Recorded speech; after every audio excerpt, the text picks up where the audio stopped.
সকাল বন্ধুরা, তোমরা সবাই কেমন আছো? আশা করি ভালো আছো। আমিও খুব ভালো আছি।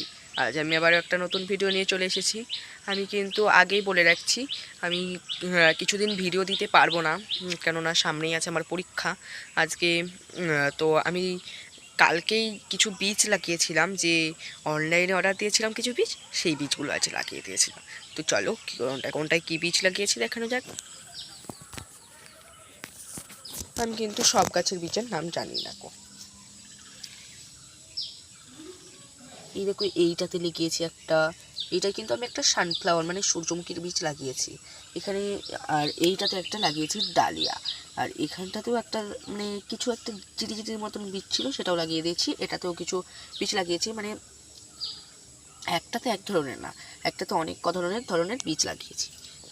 দাঁড়াও একটু বড় করে দেখাচ্ছি, তাহলে বুঝতে পারবে বীজ একটা দেখা যাচ্ছে দূর থেকে, যেহেতু বৃষ্টি হয়েছে দেখা যাচ্ছে বীজটাকে। এই দেখো। আর আমার গলার কন্ডিশন দেখে তো তোমরা বুঝতেই পারছো যেহেতু আমার কী পরিমাণে ঠান্ডা লেগেছে।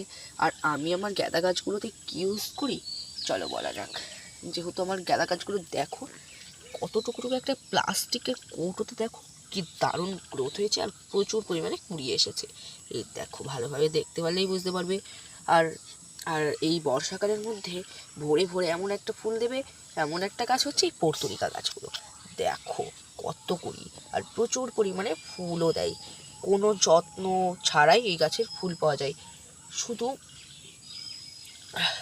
আজকেও কিন্তু তো প্রচুর পরিমাণে ফুল ফেটেছিল। আর এই ফুলগুলো না, যদি শুধু মানে ফোটার পর যে কুড়িগুলো নষ্ট হয়ে যায় সেগুলো ফেলে দিতে হয়, এইটাই হচ্ছে যত্ন। আর আমি একটা কাটিং থেকে গ্রো করেছিলাম একটা গোলাপ গাছ, কাটিং থেকে গ্রো করেছে, এখনো বসানো আছে। আজকের মতন টাটা, আসছি।